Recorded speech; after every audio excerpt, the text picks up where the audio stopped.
Hello, hello, everybody. We are back again for another Othering Thursday with my good friend Craig Campbell of Nerdburger Games. Craig, welcome back. Hi, thank you for having me back. And congratulations on 10 years of uh, serving up Nerdburger. Like what Nerdburgers. Like what is I mean that's kind of our main topic for this time, but we have yeah, we have some other stuff to talk about too, but like 10 years. I mean, congratulations. thank you. It was. I mean, it did. I don't want to say it snuck up on me, but I found myself in a weird situation where I started to think about it a couple years ago because I had to be Hmm, like, hmm. where do I mark the beginning?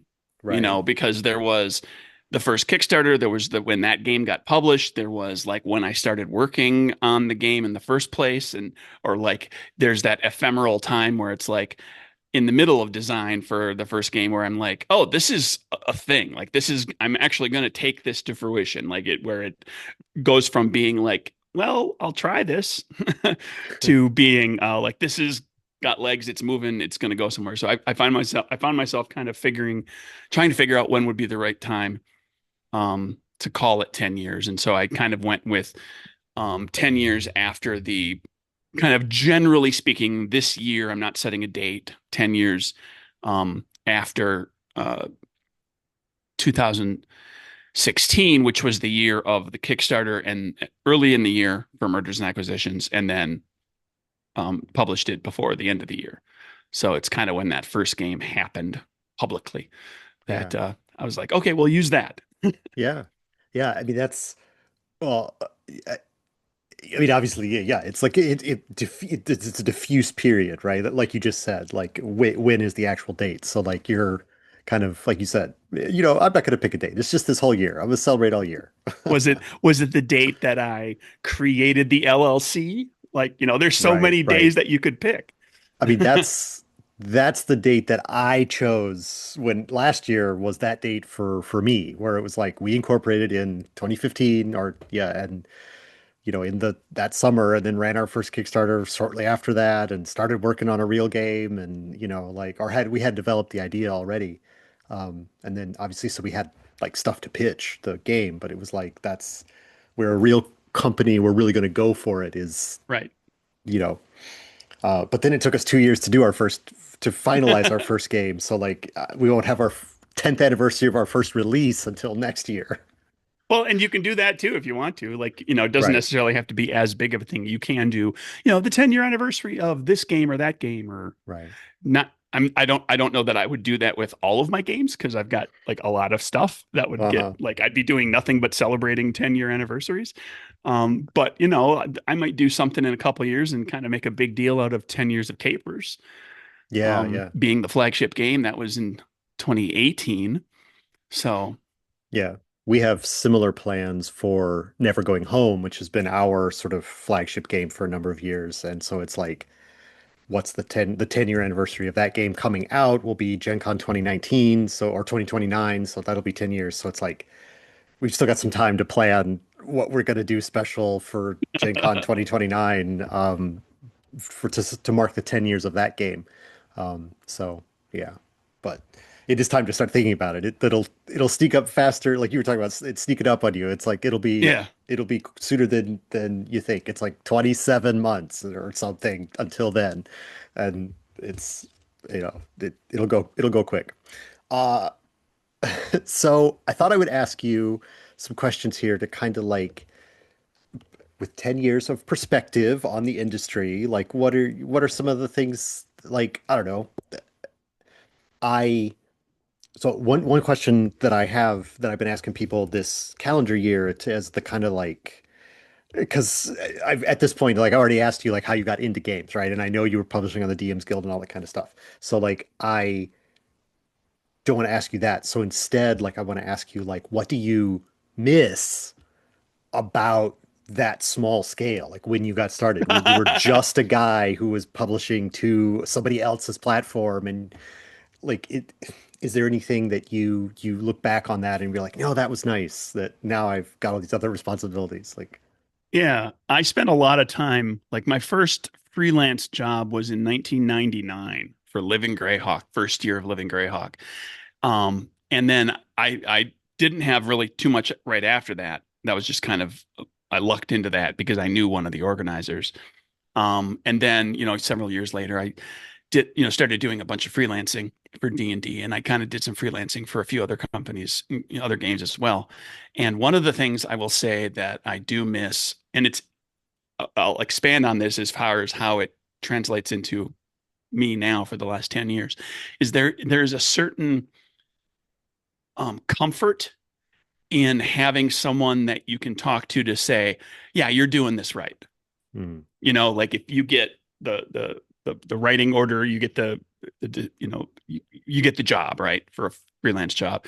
And then you put together an outline, and they send the outline, and maybe they say, that's great, that's perfect, do that. Or maybe there's a little back and forth and we kind of hash a few things out. And then they say, okay, now it's good, do that. And then you put in a new, first draft, and you get, okay, it looks great. Like, let me go through, I'm going to put this through development, and we'll kind of figure out if it's exactly what we want, if we need to tweak some stuff. And so there's always somebody that's kind of um, confirming Mm. your fears, or not confirming the fears, but like assuaging your fears, like Yeah, yeah, confirming that you're doing something well. And when you do a lot of freelancing, for one company, you tend to get to know a number of people. And so sure. you kind of get the people that are your go-to, like I learned a great deal from this person or that person. And, I had working relationships with people at Wizards of the Coast that I did stuff for them for 5 and 6 years, and got to trust them quite a lot. And they trusted me. And then when you design your own game, there's nobody to really tell you if you're doing it right. At least not inherently. Like you don't have that safety net of somebody that you can talk to. So, we've talked about this before about how there's so much knowledge base that needs to be learned over the course of time if you're going to do your own publishing. Hmm. That learning all that stuff comes in dribs and drabs. Um, and you get different opinions from different people, and you have to kind of figure out what works for you, and eventually get to the point where you accept, like, okay, I know how to do this thing. I know how to do it for me, for my way, Yeah, for yeah. how I function, for the how Nerdburger Games functions. And then I have, continuously tried different things. And so I'm always like, I always start a new project, and oftentimes I don't have that safety net of a Mm. person saying, oh, like first time I did a GM-less game, it's like, well, I'll look at some GM-less games, but I don't have anybody to really talk to too much about that. So I got to kind of figure it out and feel Yeah. if I'm confident in where it's going. And But the same thing for like when I did a little zine game, or designed a new system, or just all those things. yeah. So I've gotten to the point where I feel pretty confident about, like I'm doing things right for this game or that game. But every so often there's something that crops up, and I'm like, oh, I did a card game. I got to learn from the ground up how to do a card game and what are all the pitfalls, and didn't necessarily have somebody just feeding me Mm. the information that I needed, like I did when I was freelancing. So that's the thing. I mean, to this day, I miss it to an extent. There's a lot of great working relationships that taught me a lot. Yeah. That I'm still, I know those people. I still can see them at conventions, or maybe email or Facebook, or talk to them on Bluesky or whatever. But I don't have that kind of working interaction with them. Yeah. Uh, so I've got a couple questions that inspires me. So, but one I'll insert here is, you're talking about trying the new things, like almost like I think you have design moves that are like, ah, yes, this is definitely a Craig game. This is a Craig design. Like I think I've seen almost all of your games, at least on some level. So there's a broad similarity of what you're into. Um, but you always are trying new things, like you were just describing there, like, a new card game last year, and you're always, you know, you had a comedy game in Die Laughing, which you've then turned into more of a less funny, more horror, space disaster thing in Hypersleep Terminated. You're is that process of trying something new and like you described it, working without the parameters, like yeah, putting yourself in the position where okay, I'm gonna have to learn this over again, learn something new that I don't know, but go through the same steps. Is that really the appeal of working in those different ways, or trying those new things? Is it just about a curiosity or keeping yourself fresh, or is there something else that drives you to try new things all the time like that? I would say that, if you look back through the games and supplements and everything I've designed, that, maybe two-thirds of them are like straight up like, let's try something new. um, and half to two-thirds of them. And I definitely enjoy that. I like challenging myself with trying something different. Um, which is why I'm always, there's always usually something on my plate that is somewhere between rudimentary idea and like I'm actively working on it. That is very different from things that I've done before. And the the upside of that is that I like challenging myself. I like exploring new stuff. The downside of it is partly, again, I don't know if I'm doing this right, but also partly, sometimes you hit speed bumps and you're kind of like, okay, well, I'm down the road a little bit on trying this thing, and it's not quite turning into what I was hoping, and I need to take a step back. Maybe I put it up on the shelf for a while. Maybe I Yeah. set it aside long enough to come at it with a fresh perspective. Maybe I try something different mechanically, or I shift the tone or the theme, the focus of the game. Um, and sometimes it takes a while to figure that out. Like I've got games that went on the shelf for a long time, but then came back, and I've got games that went on the shelf and they're still on the shelf. Yeah, Like yeah. cool ideas that I'm like, that's just not coming together the right way. Or in some cases, there's been things where I've been like, I don't know. I like the idea. I thought I could tackle this, but I don't know that I'm the right person to design this game. Like, I Mm. don't have the experience, whether it be professional narrative writing, rules development, experience, or whether it be the life experience to draw upon, where it would become, if I were to do it, it would become much more of um, a research based kind of thing. And I'm not, I enjoy research to an extent, but I don't, there's times when I'm kind of like, um, so Yeah. there's a dichotomy of things there. Yeah. So, so I think you've kind of already answered or there's potential things that are answers to this question that you've already said in this conversation so far, but like I want to invite you to answer like of all the things you've done, like you've talked about figuring stuff out and stuff like that. Is there what is something that over the course of 10 years of Nerdburger and years and years before that that you really are like, oh no, this I have figured this out, whatever the this is. I figured it out. I know how to do that. I'm good at that. I can always come back to that. What is it? What is that Craig and Nerdburger does well? That you've definitely figured that out. Um, that question can be tackled a few different ways, and one would be like obviously capers, Hmm. like that particular game, the setting, the card mechanic, the card flipping randomizer mechanic, and how it fits so nicely into the world of 1920s gangsters and illegal gambling and everything else. I've got that figured out. Like after doing a game and then doing a bunch of supplements and then doing another bookend game to it. And you put I've out an got that. SRD and Yeah, that's pretty well figured out. But one of the things that I think is maybe an identifier of my games is, and it to a different degree and kind of a slightly different approach in certain, different games sometimes. But um, one of the things that I think I've become pretty good at doing is putting together a game that, even if it's a short little 30-page zine thing, or if it's a larger 150, 160, 170 page bigger hardcover, um, the game design and then the world building that's presented is streamlined enough that people can pick it up easily. It's, the rules aren't too granular and crunchy and robust that it becomes difficult. And then the setting is like, here's enough setting information to kind of give you inspiration and give the GM things to work with, but not so much that it's going to be um, like having to slog through all that. And don't get me wrong, there Mm-hmm. are players and GMs out there who love a big fat setting book and Yeah. will immerse themselves in a world.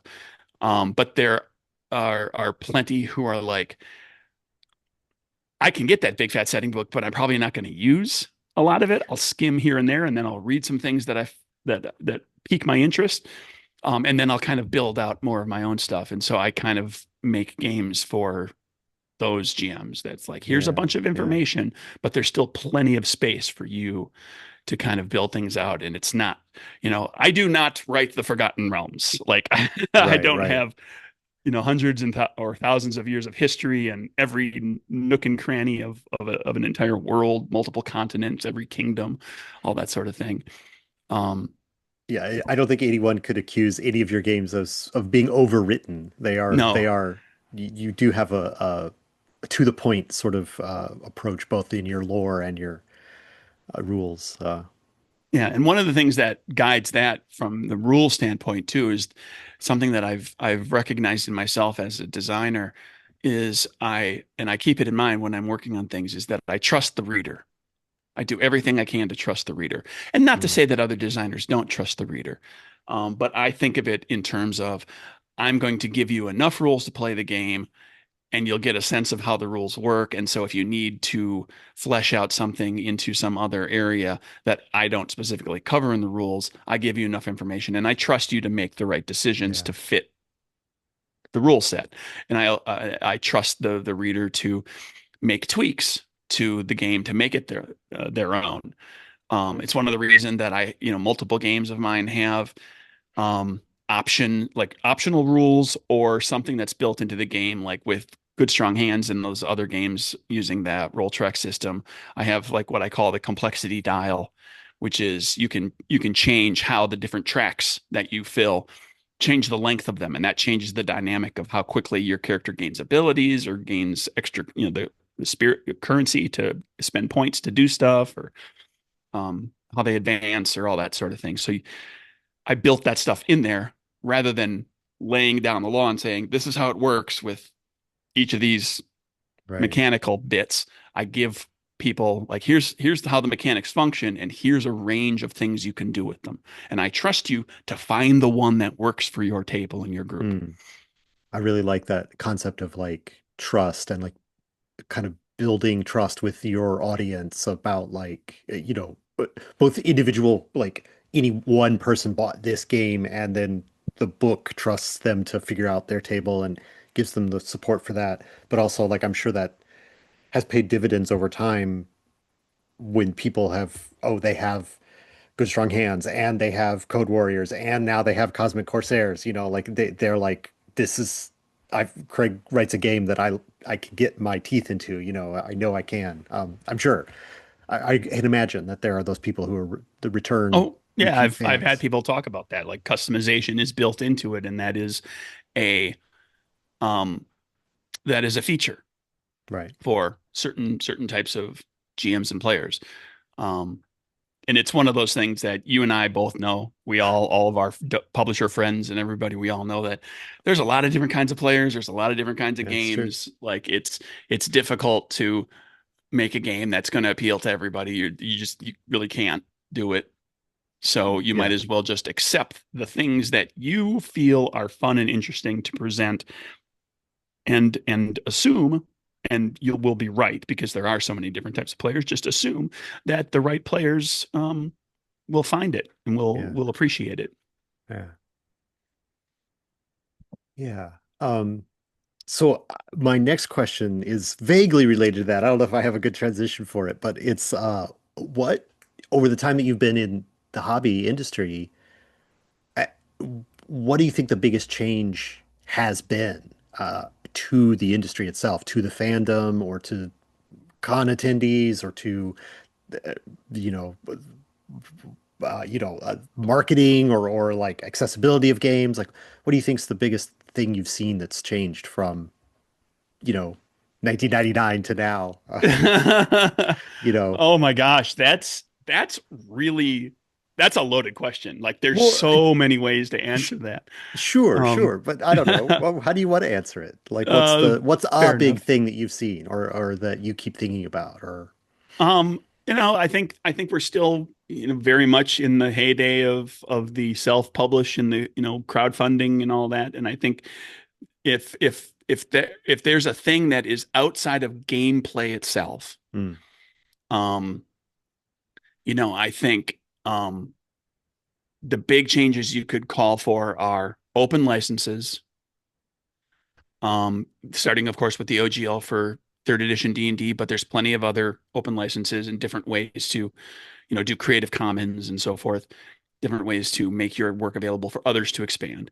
There's the crowdfunding thing, which just keeps getting more, spreading more and getting more robust. And whether it has its ups and downs in a given year, and it does, see last year, um, but it kind of changed the shape of things for, mhm, and made making a game very possible for a lot of people that, it wouldn't be realistically possible for previous to that. And um, then actual play, mhm. you know, people watching other people play games. Like if you had asked me back in 1999, would there ever be a day when like, thousands and thousands of people would sit on a computer and watch somebody else play a game? I would have said, why would you do that when you can play the game yourself? Right. But hey, it's everywhere. And you see it with everything. You see it with, you know, people watching actual plays of tabletop games, but certainly you see it, there's plenty of people. I have a niece who, like, one of her favorite things to do is to go on YouTube and watch other people play video games. Yeah. And you see it with one of the things that I'm currently mildly addicted to is like reaction videos for Mm. people watching TV shows or movies for the first time who know nothing about it, and watching them react to everything. Because I'll go into watching something that I know already, right? So Yeah. that I don't really have to, I can just listen to them talk. I don't have to watch them watch the movie. Um, and I was doing that today at work. I was listening to, it's actually a video thing, but I was really just listening to the thing where there's this woman from the UK is watching Breaking Bad for the first time. And she's really, really fallen in love with, Jesse's girlfriend in the second season. And she's really invested in that relationship. And I'm sitting here going, oh boy, yeah, this is Breaking Bad. Like everything goes poorly at Yeah, some it's point kind or of in the another. title. Yeah. So, but just seeing other people react to something that I'm a big fan of and like what their take on it is. Yeah, it just that's and that applies to, you know, actual play games. So I Yeah. think I may be thinking of I may be missing other things, but those are three off the No, I top of my think head. those are Those are three non-gameplay, like game text right. based things that I think have, changed the landscape in the last 20, 30 years. Yeah, I think those are all really good examples. I can't I mean, we can struggle and think of some more, but yeah, those are good. Those are all good. Those are That'd be a great podcast. People can just watch us think and just sit here, stroke our Hmm. beards. What else is there? What else is there? Uh Oh, so mainstream D&D movies. Like, yeah, yeah. that's a thing Um that, I mean, yeah. Uh well, I mean, and that ties into the explosion of fantasy as a viable and appreciated um, media genre, movie and TV show genre in yeah, particular. Not gosh. that you and I didn't ever appreciate it. There's plenty of Right, people out there right. who did, but the studios are like, oh wait, like Well, I was thinking about, I mean, that's a Lord whole of the side. Rings did really really well, and now That's like that has to be it. kablam, there's just Yeah, that has to be it. fantasy movies and TV shows everywhere. Because I certainly grew up. I mean, for whatever reason, when you were saying that, my first thought was like Dragon Slayer, the 80s movie, Hmm. which is, it's not the best movie ever, but it's not bad. At least I haven't seen it in years. It's probably fine. Um, But so there were movies. I mean, that movie Yeah, has decent special effects in it for the age, and uh, you know, and Willow existed. Like there were big budget yeah. fantasy stuff, but I was like, what really took it to the next level? And Lord of the Rings, I guess, is probably you're right. That movie trilogy really, I think Lord of the Rings and Harry Potter is where it all kind of started. And now yeah. you've got like every time you turn around, there's some streamer that's got, Wheel of Time and, Oh yeah, Wheel of Time, like and they think did. if you can think of an IP, there's somebody who has put it on film or is trying to. Right, right, right. We get Witcher spin-off series Yep. and animated. Aren't they trying to do a? Oh, I don't know. I shouldn't. I don't remember. They're doing something that was an animated thing, and I was like, do they need to do that? Do they need to tell that story again? But they haven't done it animated before, so might as well. All right, I have two questions, and we could talk about them briefly because we've already been talking for a while. Do you have any big? We're gonna go down, and then we're gonna finish strong. But like, do you have any big regrets? Is there something you regret over the last 10 years? That's something you can identify that like a missed opportunity or like a project that didn't hit or just something that's like, it's a real miss on the Nerdburger roster. Well, I think last year was rough.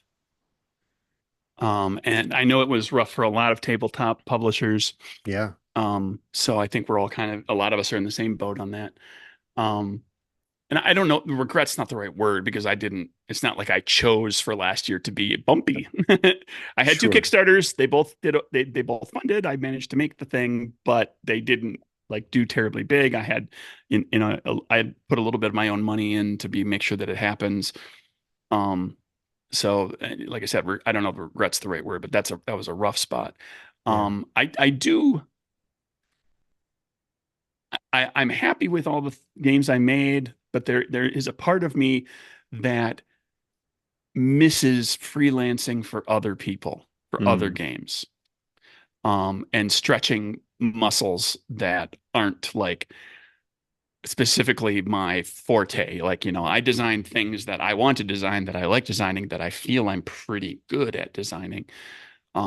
But I could reach out more, um, and try to get like a little freelance gig here and there just to like dip my toes into some other games, other worlds, um, that sort of thing.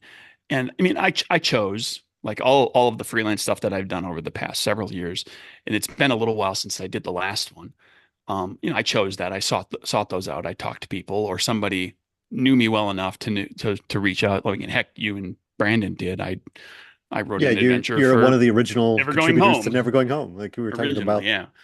And I wrote some stuff for Rest in Pieces for Imagining Games. I wrote one of the supplement decks, and there was some other stuff for like there was a little bit of Pathfinder, a little bit of Iron Kingdoms. I wrote an alternate setting for Heavy Metal Thunder Mouse, but it's been a while since I've done any of that. So I'm not sure that this means I'll Yeah, suddenly start seeking out freelance stuff later this year or next year or yeah. anything like that. But I have a feeling that I will get back to it someday Hmm. because I know it's always kind of a little bit in my head where like I see a game come out and I'm like, oh, that's really cool. And it's being done by somebody I know and they've got stretch goal authors to do stuff. And I could pitch myself, throw myself in and say, hey, do you want me to get involved? But then I look at my schedule of the Hmm. stuff that I am working on and I'm kind of like, When would I maybe do not. that? Yeah. Got too many irons in the fire already. Yeah. Gosh, that's always a struggle. All right. So last of these like 10-year anniversary perspective questions. Do you want to tell a story from like that just was like a super positive interaction from like a fan or somebody you worked with, maybe a mentor opportunity, just something that really is just like this is the highlight of 10 years or a highlight among the highlights. This is a great thing that happened. What's a story like that you want to tell? um, I've got a few that I really like, and I've told them before. And I'm just trying to figure out which one I should use. Um, I Of think I'll course. go with this. I'll go with this one because it speaks to the broadening appeal of RPGs. Hmm.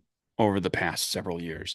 Um, the D&D fifth edition and the popularity of Critical Role and like there's been very much an explosion of just interest in tabletop role playing games in general.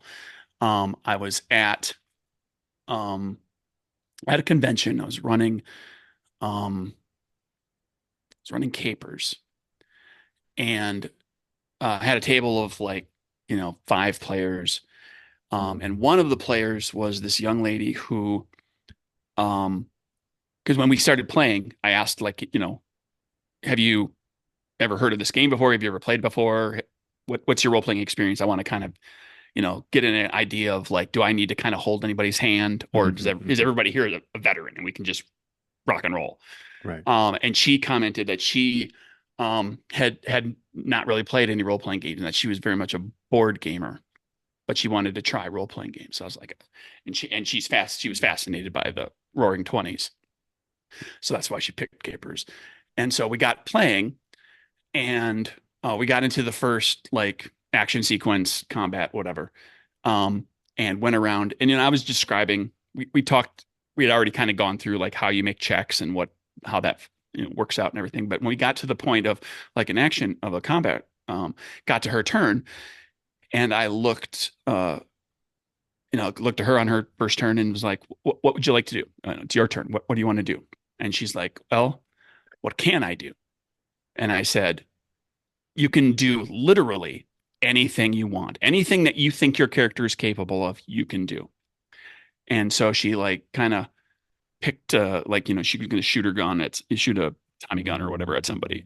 And then we got back around to her turn again, and she asked like, what can I do? Because the situation changes. So like Yeah. Yeah. my response was like, you can do literally anything you want to do. Um, and she picked, something to do. And we got around to her a third time. And she said, what can I do? And I said, I hate to be repetitive, but you can literally do anything you want. And there was like this moment of board gamer brain, because in a Mm, board game, it's prescriptive. You've got a list of things on your turn. These are the things you can do. And you may have to do them in certain orders. You may have resources that you have to spend, so you can only do so many of them. Like you have very specific things. And I said for the third time, you can literally do anything you want. And there was like a light went on. And from that moment forward, she was like on it. Like every time her turn came around, she's like, okay, I'm going to do it. Because she started paying, I think she probably started paying attention more to everybody else describing things and realized that, like, oh, everybody's doing very different things. And it was like this really wonderful moment of somebody who just kind of like suddenly the switch was flipped and they got role playing games. yeah. And it just Nice. clicked in their head and they're like, oh, yeah, I want to, try to climb up on that thing over there. I can do that. I can run over here. I can punch that guy. I can use this power. I can like I'm not required to do anything. Right. And that was like I saw it in her face and in how she reacted to the rest of the game. And that Yeah. was very cool. Yeah. That's great. That's great. Changing the world one player at a time, One right? one gamer at a time. Uh well, Craig, so we talked a lot. Thank you for being reflective about your like past 10 Sure. years and all like that. I think it's the it's the I just yesterday I talked to somebody who was a creator from the previous generation of people before us. Like they were releasing their first games in the early 2000s, right? And so like it's these I'm not getting I don't want to say I'm an old man yet, but like I do feel like there is sort of like you got to capture the stories of the people that have been doing things for a while and retell them and pass them on because Absolutely. time keeps passing. So anyway, it's uh, you're also not an old man yet. You're I'm getting there. I'm okay with it. I'm accepting. I'm going to be a curmudgeon. It's going to be fun. yeah, you're some about a curmudgeon gets in the mix. Uh But anyway, I think appreciate you looking backwards. So, but let's look forward. Let's talk about this year Mhm. because you've got other things you're doing. Like, what is the 10-year long? You got like a year-long celebration. Like now, I mean, because you've been talking about it for a while, and like we're in April as we're recording, so like you've been doing things already. And what is the 10 years of Nerdburger going to be like throughout the year? You know? Well, it's not going to be nearly as busy and wild as I was like imagining a year and a half ago when I started. It's like I made this big long list of I could do this and I could do this and do You this could and do do this. whatever you want, Craig. You could do Yeah, anything. exactly. I could. And then I got very kind of late last year after having that kind of rough year. I got very reflective on my own time and effort, um, and sanity and Hmm. just, where I felt I was putting my where I was, focusing my efforts and kind of whittled that list down to something like, okay, it's going to be celebrating the 10-year anniversary, but it's not going to be like, seven or eight like huge star-studded, big, overblown something or others, right? My plan is, and really so far this year, I've really only just kind of been talking about it so far. Um, the goal is I'm going to record here in another week or two the first of a two-part retrospective that I'm doing where I've got a fellow IGDN member who's going to interview and talk to me. And in each of the segments, I'm going to bring in for the first segment, it's going to be some of the writers and editors Hmm. who have worked on projects. And for the second segment, it will be some of the artists and graphic designers. And we're going to kind of just look back, do what you and I just did, but kind of first time from a game design, writing, editing, kind of making the rules in the world. And then the second segment will be like, kind of the imagining, of the visuals and Yeah. what, and how that kind of built and what changed over time and the different types of things that the company made. So it's really, it's for people who have been longtime fans, most of the information in there might end up being kind of like, oh yeah, I knew that, or this will just kind of remind them of like, oh yeah. But hopefully there'll be some stuff in there that people will learn a little something new. Um, and just to kind of for those of us who are doing it, just kind of revel and enjoy Yeah. the fact that we're doing this. But in the process, we'll do it, do a recording and put it up on the Nerdburger Games YouTube channel. Um, then there's Gen Con. Last year, I put in for an upgrade to my booth, um, to either a corner or a double inline, and I wasn't sure if I was going to get anything. And like a few weeks ago, Nerdburger Games will be a corner booth, so I Hey, will have cool. two faces, a with tables, and we'll be able to spread stuff out more and have potentially more people be able to see and be more visual, more visually accessible, more physically accessible, less likely to have a handful of people kind of blocking the booth because that happens Right. sometimes. You're sitting there and you've got like it's great that I've got three or four people at the table here at the booth, but I also see there's somebody over there who's like looking this way and seems like what's over there. Yeah. Yeah. Um, but there's not any space for them to step up right at this moment. Um, and so Gen Con is so big and there's so much happening and there's so much to look at. It's very easy for those people to be like, all right, well, moving on. Right. Very Um, right there. If so the corner booth, I think will be fun. They'll just be more, um, it'll be easier for people to kind of get to stuff. I'll put up some little banners like saying, 10-year anniversary banners. I considered doing like a big, like one of those 3 foot wide, 6 foot tall one, but I was like, I'm not going to get a chance to use that very much. So I don't know if I want to spend the money yeah. on a banner that's just going to get thrown away at the end of the year. But I'll do some like I got a lot of table space, so I can put up little table banners. Yeah. Yeah. Um, and so as far as like what else all might kind of happen in there, I don't know for sure what Are that you will all be, if doing there will be any uh, special deals or mm, promotional this or that. I mean, I'm still kind of figuring some of that out. yeah, you've got are you doing a big You've always done like a pretty big push for your games to be playable at Gen Con, Hmm. like, I don't know if you've done it every year, but I know in the past you have gotten like a whole house full of people and there's like Yep. someone on quote unquote on staff to like cook the food for everybody so that everybody else could just run to play games. And then, you've got games being run all day and, Die Laughing and Capers and Code Warriors are all getting played every day and Yep. or whatever. So are you doing that again for Yeah, for yeah, yeah. this year? That's the whole team is there. I got what, 10-ish people. I don't That's have so the many count. people. That's such a big effort to organize for a Well, it's volunteer. me plus three people helping at the booth. That's six people, four people, and I think I've got six GMs, I believe, six or seven. I mean, Sit still, here that's it. count them in my head.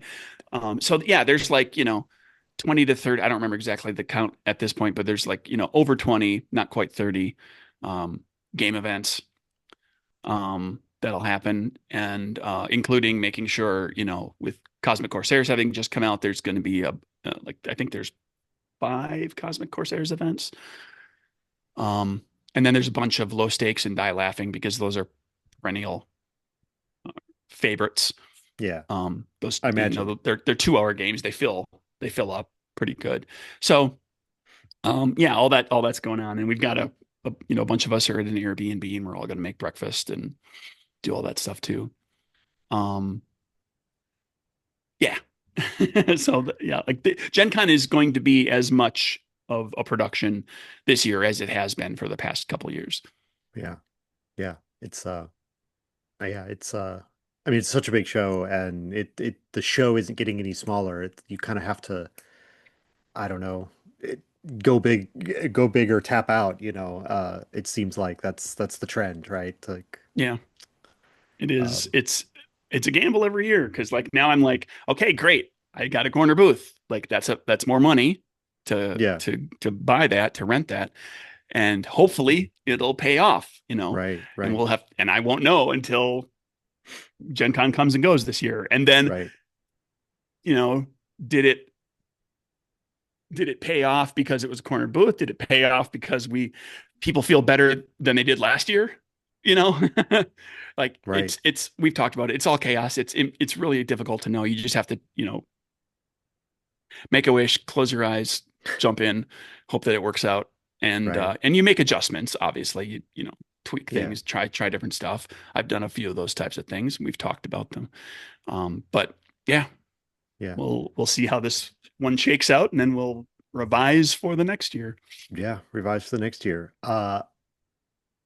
We, well, we went to a new con last year that we did not go back to this year because it wasn't very good last year. Um, like you try out new cons and then maybe it was an off year, right? But it wasn't good enough Yeah, for us it's to go back this year. So we'll go again in another couple years. Who knows? But like, uh, are there any new things you're trying this year?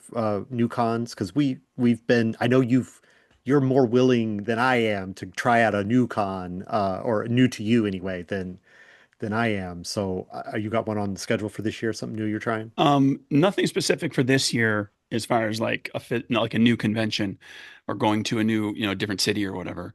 Part of what happened was I kind of had an idea in place for a couple of those, and the like late last year, early this year, kind of self-reflection of like everything I Mm, had going on in my life, my personal life, my work life, my free time, everything with Nerdburger Games, all of that.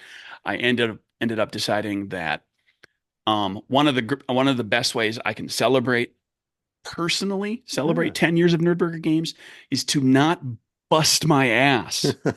Um, and I decided I'm going to rein in the convention thing, and I'm going to use some of those vacation days that I normally took to go to conventions, and I'm just going to give myself a 3-day weekend here and there, or I can take a slightly longer trip up to see family or whatever, Yeah. and just like some self-care and like Oh not gosh. be just pushing on Nerdburger game stuff and using up most of my vacation time for that, which is what happened Yeah. in some of the previous years.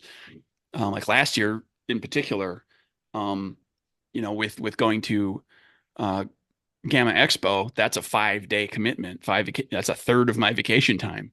Yeah. And then then Gen Con and a couple other things that he did.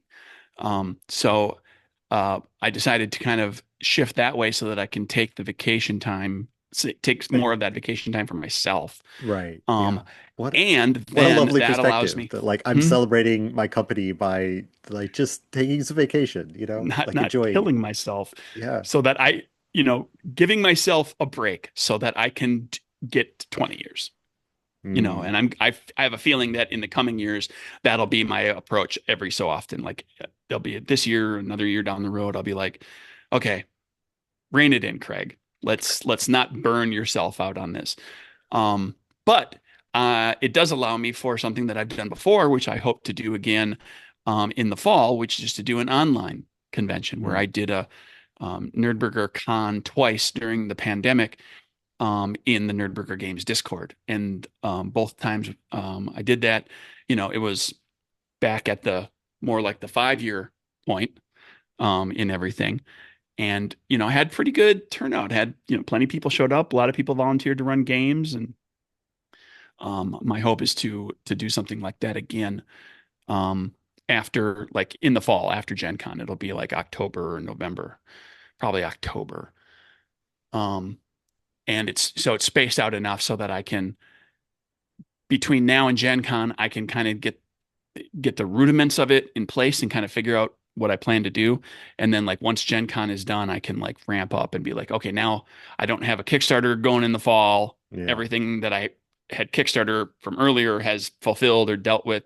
Gen Con's passed. And so I can spend some time to be like, okay, now let's ramp this up and kind of promote and get people signed up and get people to show up and um, find GMs and get them to run stuff and Yeah. probably call upon friends like you I'm to thinking maybe about come like and what run some of your games. well, yeah, I mean I can definitely run my own games, but I'm like I don't think I've prepped sessions of Good Strong Hands to run at in-person events and I think online events. And I don't think I've ever actually had to gotten to run it for anyone. So, You uh, can you can run my games too. I'd be right, perfectly fine with that. I don't want right. to I want to make sure there's enough of my games on the docket It'll that feel like a people who Nerdburger fest. fans who like maybe I own this game, I've read it, I love it, but I haven't got a chance to play it because that's, we all deal with that.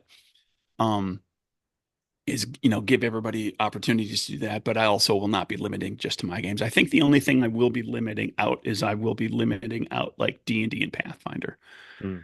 Want to try to stick to stuff that like People that are your fans not probably yeah people understand yeah this is yeah an indie game fest. want indie stuff, smaller publishing houses kind of stuff, and because you know celebrate, yes, celebrating 10 years of Nerdburger Games, but also just celebrating what Nerdburger Games is part of, which is this kind of small press segment of the TTRPG Yeah, yeah, world.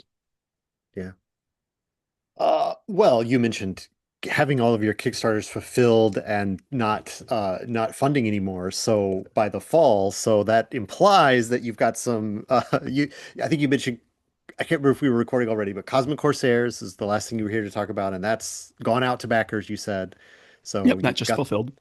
so that's your you know uh, just fight the space fascists with cool I don't know. You've got like a sort of Starships Buck. and It's got a Buck starships and Rogersy kind of throwback feel to it, just a little bit. it doesn't look like that, but you can certainly like you could easily skin that game into very Buck Rogersy. Like you could make all But the it's swashbuckling in yeah space. Like yeah it's very absolutely not hard sci-fi where you're going to calculate no. the impact of a mass driver or whatever. You're like, oh yeah, I leap off the spaceship and And I hurtle through the void until and I I get to the call a meteor right, to smash into my enemies, and then I jump on their ship and I grab their laser cannon and I point it at their ship. right. Yeah, it's yeah, that's what I mean by like Yeah, it's gonzo space storytelling action adventure stuff. But it Yep. has this other theme that I think you were talking about. So I wanted to ask you now that you've got it out, because I know just from knowing you and seeing you asking lots of questions about what people want and stuff like that, you had this idea about like, okay, so this is Cosmic Corsairs is like the game about fighting it's the triarchy, right? Is they're the Yes. bad guys in the setting, right? Um, and it's very much that, you know, punch the space fascists, right? Yep. Uh, you know, which that's a theme that never goes out of style. Um, but you had this other ideas about like, what if I did like, okay, so that's the action oriented one you started with, but like you've got other ideas and other ways to revisit the same story world, and like, I know the concept of sales drive the line is something we've talked about before. And like, is there more Cosmic Corsairs, like the espionage book or the politics book or the Yeah. space science book? Are those still in the mix after you've gotten to the end of fulfillment of the first one, or has that project had to change form in any way? Well, it has morphed because originally I was hoping to do something, more robust products. But last year being what it was, and Yeah. Cosmic Corsairs did okay, but it didn't do, bonkers. It's going to be supplements that will be like, here's going to be a supplement that's going to give you more stuff that you can use in Cosmic Corsairs, but there will also be it's going to feel a little not time period wise because it's not going to change time period, but it's going to feel a little bit like the caper supplements where it's like I can use this stuff to use the Cosmic Corsairs thing, but I can also then the first one that I'm working on, which is partially written right now, is called Secret Scions, which so you can play a psionic character with mind powers um as part of your Corsair crew, and just you can just play those types of stories and have more options for your characters. Or there'll be information in there too about like a little more about how the government works, and giving you information about doing like inside, working inside the government to Mm, bring it down. So the idea is that each supplement will be um, give you a little bit of stuff to kind of keep it Cosmic Corsairs and do kind of what that core game is built around. But then also, there's a lot of different ways to fight the space fascists. You can blow up their moon bases with your space lasers, but you can also go in there and try to dismantle them from within and sabotage and things. And then there'll be other supplements that give you like there'll be player stuff that'll be kind of a cool new options and things, and then there'll be ways to do other things too. So you could get psionic or secret scions and then be like, okay, well, we're going to all play scions and we're going to all be like a cell within a resistance on one of the planets that's at the heart of the triarchy. And you're going to try to uh, sabotage plans and flip people to be traitors and avoid double agents and, all that sorts of stuff. yeah. All right. I mean, all that sounds great. We've seen media that works along those same lines in recent times. So um, yeah, I was just reading. Well, when I earlier. watch when I watched Andor both seasons, That's what I'm talking I about. did it with That's a notebook in my hand, and I've got giant list of like anytime I saw something like, oh, that's like a thing that can be part of this world. That's a thing that can be part of this world. yeah, Um, yeah. That's yeah. All right. Well, that's cool. I'm excited for that and seeing that stuff come out, and hopefully hopefully having Cosmic Corsairs have gone to fulfillment. Now you can like sell it at Gen Con and other cons that you yeah, might yeah, be at this year, and you can see kind of like hopefully there'll be that after effect as well, where it's like, oh, this isn't just did okay on Kickstarter. It's got some, yeah. you know, hopefully that happens. Well, it's going into distribution. We'll see how that rolls. Mm, Like just basically see how much of my stockpile of books gets eaten up in the first yeah, year. yeah. That will help inform me a lot. And then Mm, when you do the supplement, one of your backer levels is, oh, I can get the right, supplement and the core book, and we'll see right. how well This, the core book sells in with the supplements. And if I start blowing through core books because the supplements start, you know, you could find yourself having to do a reprint just because, like, okay, now it's catching on. Like now yeah, that yeah, there's more than one product. So yeah. we will have to see. Well, we'll see. We'll see. So, what's the other thing that you have coming up from crowdfunding? I mean, I know I'm setting you up to do the answer, but like it's you've got something else that's coming to crowdfunding soon as we're Yeah. talking. So, tell us about that. That's also sort of a culmination in a way, like a 10 appropriate for the 10 years. Yeah. And that's kind of why I did it was I was like, because I had done these things before where I did like a supplement for Good Strong Hands and I did a little supplement for Die Laughing and I did my final Capers book. But that all like, and those were like the kind of, like here's the last little punctuation mark on those games. But I was like, I should really do something for 10 years. And I had in my head for a long time was a third game in the Secrets of the Vibrant whatever solo game series, Secrets of the Vibrant Isle, Secrets of the Vibrant Sea, and now kickstarting here shortly. By the time you were listening to this, listener person, it might be already going. I don't know when this episode will air. A But couple weeks, couple weeks. Send me a Secrets of link. the Vibrant Sky, which will be now you've come to the island and you've made a home there and you've explored the ocean and stopped a threat to the island, and now you're going to ascend into the sky and seek out the spirit of the vibrant realms in an attempt to make yourself into a guardian of the realm. So it's going to be like an actual culmination. Like you could play your character through all three of the games from the point where they first arrive on the isle to the point that they become basically one of the demigods that kind of takes care of the isle and the sea and the sky above it. I mean, this sounds really cool. And I played Secrets of the Vibrant Isle a few years ago, and it's a really great game. And you and Shireen, your co-writer with it, like there's so much fun stuff in there. And I assume the two of you are working together again Yes. on a Vibrant Sky. Um, I didn't play Vibrant Sea, so I guess one of my questions I have is like, could you get all three in the upcoming Oh, thing? sure, You sure. Yeah, know, absolutely. is there like a slipcase version comes all three in there, the Vibrant Realms Wouldn't trilogy? that be great? It would be great. Unfortunately, it's tough to gauge how many of those do I need to print to have the cost be Yeah, reasonable, yeah. and will I actually sell them? And Hmm. so, unfortunately, no, that I will not be. I will not be doing a slipcase, but um, You could maybe you do one of those sort of flimsier, like it comes as a flat printed sheet and then you pop it and then it makes like a little there's something there. Something there. I don't know. I can An think about it a add-on little for bit, but the I'm fast approaching the point where I have to be like, okay, this is what the yeah. Kickstarter is. I'm not gonna because we've all heard the stories, and I'm sure some of us have succumbed to it. Like, don't start adding stuff during the Kickstarter that you weren't already prepared to Yeah, deal it's with. true. It's Um, certainly best don't practice don't not to do that. don't get caught up.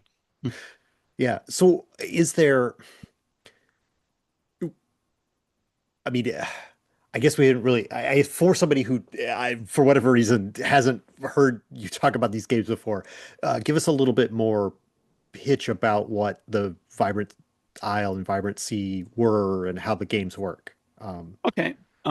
Basically, each of them works fairly similarly. You have a character you create. You've got four traits. And you've got like you keep track of gear that you come across, and you can find magical blessings or get hit by curses. And then there's like different, like you can find critters and things like, little animals and nuisances that interact with you. And then a lot of the game plays like exploring. It's solo game. It's very exploration oriented, where you're exploring, for example, the Vibrant Isle, and so you make percentile dice rolls, and that sends you to a whole different bunch of encounters. And those encounters then like set up like here's one of the wonderful things or one of the kind of dark and evil things about the Fiber Nile, and you'll make a trait check, or sometimes you just gaining or losing resources. There might be a trait check involved. And you work your way through that. And with Vibrant Isle, one of the things that you do as you're exploring is find the inhabitants. You discover and befriend the inhabitants of the isle, and you create them as you go. So every time you play, the inhabitants can be different. And then eventually one of those inhabitants becomes a traveling companion. And so they go with you, and they have some abilities to help you on your way. And at the end of Vibrant Isle, you undertake a quest to prove to the island, which is kind of a sentient thing unto itself, that you are worthy of staying. And you have to, accomplish that series of tasks. Secrets of the Vibrant Sea picks up from there. You can play any of these individually, standalone, or you can string them all together. And with Secrets of the Vibrant Sea, you take yourself and your inhabitant friend from the island, and you delve down into the ocean around the island and do a whole bunch of exploring again. And there's inhabitants to discover down there. And you, instead of proving yourself to the island to remain, you discover a threat that is looming that would destroy the island if you don't prevent that.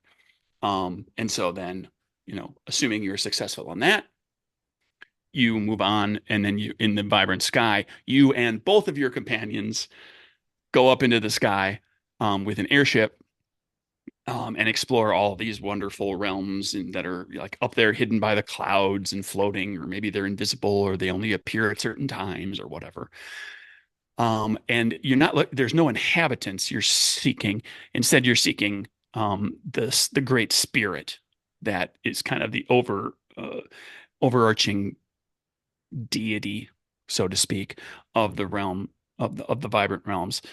And each time you meet with the spirit, you develop more about yourself and your path toward becoming a guardian. And then when you get to the finale scenario, instead of it being proving to the island or saving the island, it's undertaking a series of tests, essentially, for one of 10 different possible types of guardians that you can be. And then you play that out. And if all goes well, now your character retires from adventuring, so to speak, but they're still active. They're still part of the Vibrant Realms. They're now like sort of a demigod or something like that, who is in charge of certain parts of the realms. So this naturally leads me to ask, is it like then almost like a new game plus element where then it's like you get to you've chosen or succeeded, you've got one of these 10 paths, and you've succeeded, and you're part of the Vibrant Realms, one of the guardians of the island of the realms now. And so it's like, is there something that you can then take back to the first game, and then like that demigod is now influencing somehow the first book if you were to start over? And like there's like either the final challenge to be accepted by the island, or like a one in very rare chance of like that spirit appearing to assist the next character. I mean, that's a very ridiculous thing, but like, is there something like that where it's sort of like the three books kind of loop in around themselves in that way? It's a really cool idea, and it's interesting, and it's something that would have had to be kind of worked out, at least to some level, way back with the first game. You have to kind of know you're planning to come back. Yeah. And also it gets a little dicey with having information from one book play a role in another book. Because I did design them to be they can be played standalone. Mm-hmm. And so there's a certain amount of information that has to be transferred. Like if you play Vibrant Sea, and you didn't play Vibrant Isle, like there's a section that describes like how you met the inhabitants, and now you've got this companion with you. Mm-hmm. But I think that that might have gotten more. That would get more complicated if you tried to loop it back Yeah. into the first game.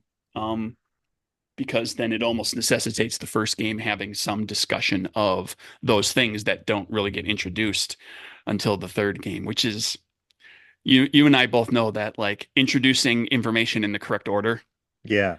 in a That game book is a big deal. You have to be right. careful not to start going down one road when you haven't defined some things. Well, I would put it out there, like you could revisit this idea for the 10-year printing of Sure. Secrets of the Vibrant Isle. You can like put one more page in that future references the stuff you've now done in Sky. I don't know. Uh, When I do the big hardcover omnibus 10th that's right. anniversary edition of the That's right. game, that'll be the Right. extra content. I mean, this is literally what we said earlier at the beginning. Like the Never Going Home is coming up on 10 years, and that's kind of the thing that we're thinking about. It's like now that we've done all the books, it's like, okay, some of the pieces here are better than others. What are the best pieces and synonymizing it all to like the same standard and what is that going to look like? I don't know. Um, but anyway, yeah, that's something to revisit for the future. I don't know. It sounds great. I loved Vibrant Isle. I think it was a really well designed game and way to interact with the storytelling process. And it sounds like it's just if you it sounds like if you liked those, here's more of the same. But with Basically, its own thing, its with own its own thing and with yeah, closure. Like that's yeah, the big yeah, selling point for this is that it is each of the books is supposed to give its own individual closure, and then this is its own individual closure, but it's also closure for the entire right. process. Like if you played all three games and carried your character through, here's the big finale. Yeah, that's so neat. I love a big finale. Like people make we mentioned Lord of the Rings earlier. Like people mock the ending of Return of the King for being so ponderous, but it's it's the end of three movies. You got to have a lot of wrap up at the end of three Yep, movies. Um, absolutely, yeah, so anyway, that all sounds great. I look forward to it. If you send me a link, I'll put it in the description and people can jump there from this video. Uh, Craig, I wasn't watching the time. I don't know when we started talking, but I think it's been about an hour. yeah. Would anything else you want to say? Finish up with either the Vibrance Realm stuff or 10 years with Nerdburger. Any final things to say? Yeah, just a big thank you to all the people who have gone on this journey with me, from the contributors and the playtesters to the Kickstarter backers to the fans to the people that show up at the conventions and come back, be like, I got this game last year and now I'm here for the supplement. Um, Hmm. I love meeting the people. I love meeting anybody that shows up at the booth. I especially enjoy when you're a repeat returner to the booth because yeah. Thank you to everybody. Thank you. And thank you, Matt, for taking the time to talk about all of this. Yeah, it's we've been coming up together through the industry together a lot, and so it's like I'm always curious to hear what you're doing and check out what you're doing because you're doing a lot of good work, and it's good to keep an eye on it, like in a good way. Like I want to know what you're doing because you're often Right. doing like very good things. So yeah. Well, it's been fun to chat here, and I thank you for your time to be here and Sure. be talking about it. But sadly, we've come to the end of this time. So any of this stuff, announcements about crowdfunding, links to Discord for the party, volunteer information if somebody wants to jump in and run a whole bunch of games for you. Where is Nerdburger exist in the ether space that people can find out more? Yeah. Buy the I'm products that we talked about. what? Where's all that happen? Yeah, I'm NerdburgerCraig on Bluesky. The website is nerdburgergames.com. There's a web store there where you can buy stuff, including the fancy schmancy hardcovers. You can also get the games at Drive Through RPG, including PDFs, of course, there.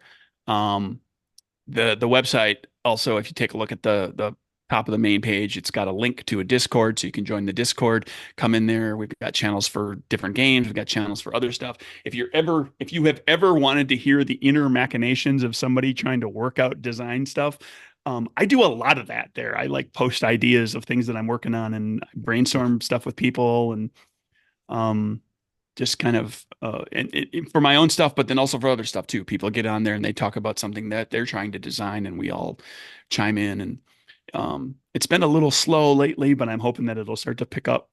I need to get back into posting a little more regularly there.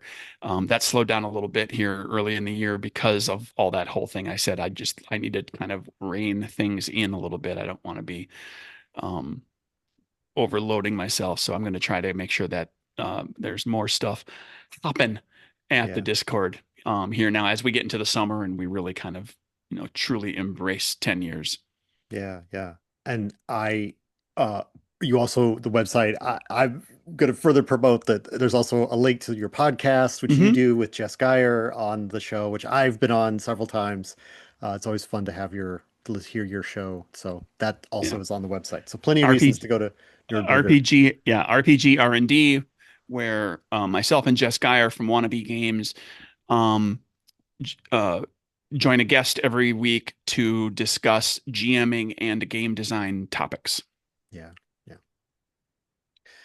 Uh, Going on for, I don't know, you're like kind of approaching 200 episodes, maybe getting up We're over there. 150. We're 160 something, I think. Yeah, Getting lots of there. conversations. It'll be like over a year yet. We won't hit 200 during the 10-year anniversary because we don't necessarily have an episode every week. Yeah, you've got But a sometime mid to late next year we'll probably hit 200. yeah. It's it's good. It's good stuff. If you like podcasts where people talk about games, I love RPG R&D. All right. Well, thank you for all those links. Links to all those things will be in the description of this video. Thanks everybody for watching this video. What's your favorite way to fight space fascists? Put that in the comments to this video. Discuss there your best techniques. Thanks, Craig. We'll see you around in the future. Thank you. Bye, everybody.